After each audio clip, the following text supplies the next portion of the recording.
Hi! Today I'm going to talk to you about the importance of mindfulness. Mindfulness is an important practice to try and incorporate in our daily lives, and what a great opportunity we have now that we are home to take a step back and learn it if we haven't had an approach to it, see how it fits in our daily life.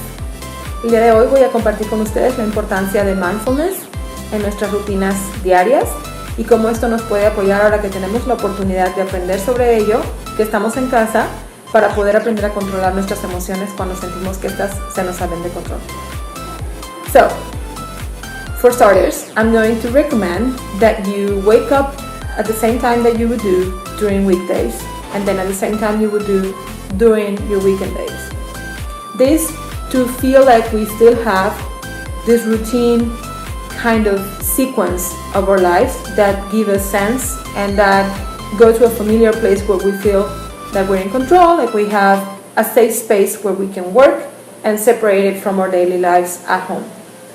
Para comenzar, yo les recomiendo que tengan sus mismos horarios de rutina como si fueran a su trabajo en la mañana o a la hora que se levantan durante la semana, e igual la hora que se levantan durante los fines de semana. Es importante mantener las rutinas para que no perdamos ese sentido de control y de lo que es familiar para nosotros en el mantenimiento de nuestras rutinas. Well, I have some tips for you, and one of them is to find a place that you can call your own, a space for you to take 10 minutes a day, breathing in and breathing out, doing some meditation. You can find tons of resources online, and one of them I recommend is a book called The Headspace Guide to Meditation and Mindfulness: How Mindfulness Can Change Your Life in 10 Minutes a Day by Dandy Pudicom. In this book, you will see what those 10 minutes a day can do for you. What I recommend is to learn how to breathe and maintain the breathing until you're focused on your day. Set a goal for your day early in the morning, and also make sure that you have time for yourself at least 10 minutes a day. Una de las cosas que yo recomiendo es este libro que decía, The Headspace Guide to Meditation and Mindfulness: How Mindfulness Can Change Your Life in 10 Minutes a Day. Es un libro que habla sobre cómo 10 minutos al día para nosotros puede ser aquello que nos permita continuar y nos puede ayudar a cambiar la forma en que pensamos y percibimos las emociones. Or mindfulness, if we attach it to our brain, which in the amygdala we control all the emotions. So it's important to know that these breathings are not just for the sake of breathing, but because they have an effect on our brain activity.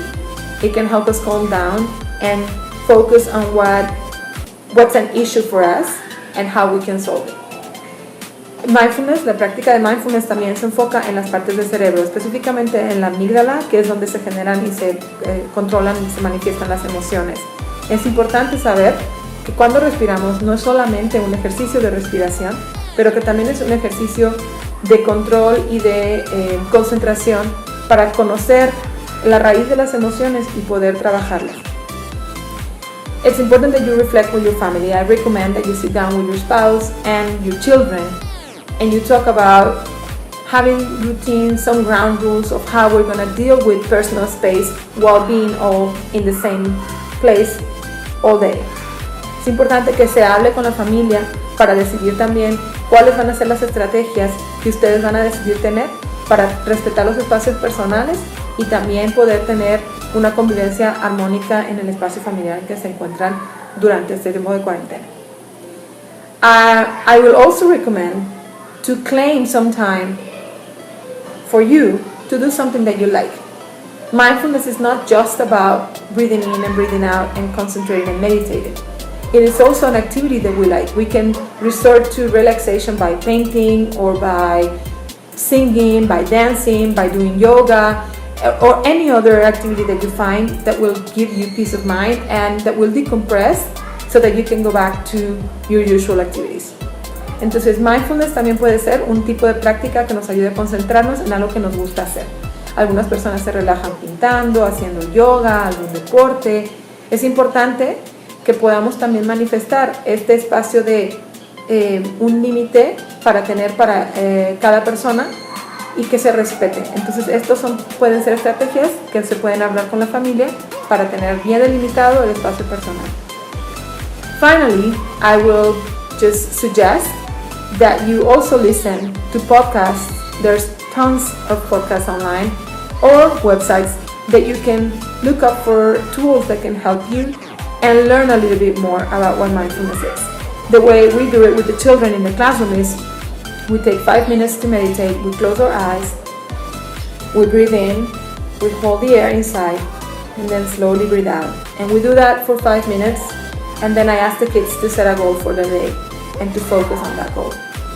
Entonces, una de las cosas que puedo compartir con ustedes es cómo hacemos nuestra práctica de mindfulness en la escuela con los alumnos. Hacemos 5 minutos de preferencia cada día, pero si no, 3 veces a la semana. Entonces, podemos respirar, mantener el aire dentro y despacio soltar. Y así por 5 minutos. Y después yo les pido a los chicos que pongan una idea, una meta para su día y enfocarlos en esa meta. Una sola puede ser suficiente. Espero que estos tips les sirvan y que puedan tener un poco más de convivencia con su familia, convivencia armónica y también tiempo para ustedes. Bye!